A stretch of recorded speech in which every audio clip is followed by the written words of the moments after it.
Well, I want to thank you speakers very much this evening for helping us look through the lens of suffering, for us to learn about different faiths. I think we have seen some lot of similarities and commonalities between us, even though we know there are differences in our theologies. And we have confirmed C.S. Lewis' remark, I'll read it again, try to exclude the possibility of suffering and find that you have excluded life itself.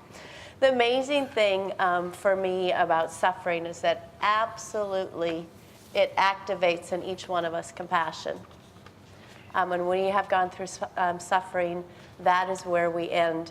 And what I have done tonight intentionally is have some booths outside of tables of some great organizations that I want you to be aware of and get involved in. Look at it from the heart of compassion. That's why they're there.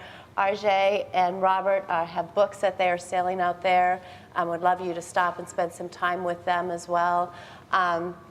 Robert is also an accomplished musician, and he travels around the country telling his story as a musician, and God is using him mightily to touch people's lives. So you're welcome to talk with him about coming to your community if you want to do that when we're out there. Hopefully most of you did the sign-up sheets before you came in if you're interested in being on the mailing list for Interfaith events or email addresses. I keep that updated, so please make sure to sign that up as well.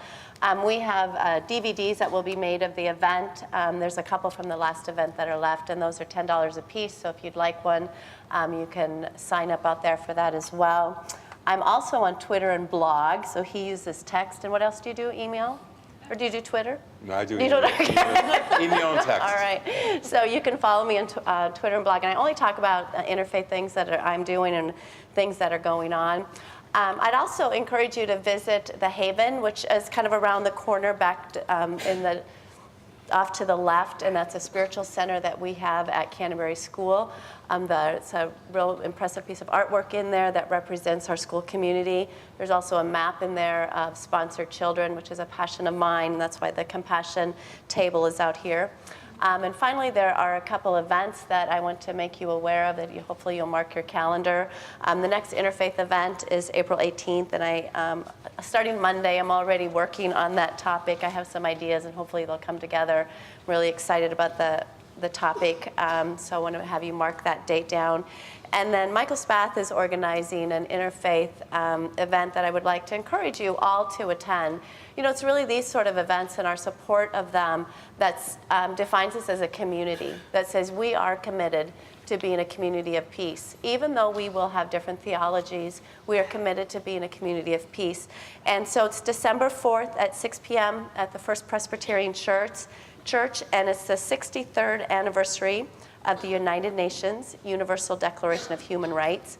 So it's an interfaith prayer for human rights, and I will be participating in that, and I really do hope that you will all attend that. So finally, I want to again thank the speakers for your wonderful words of hope, even though we talked about the suffering. What we would like to do is to have the speakers, we are going to move out into the hallway, and they're going to go to their tables or their booths, and then give us just a couple minutes to get out there, and then you can be dismissed. I'd like you to spend time talking with everybody. Thank you all for coming as well.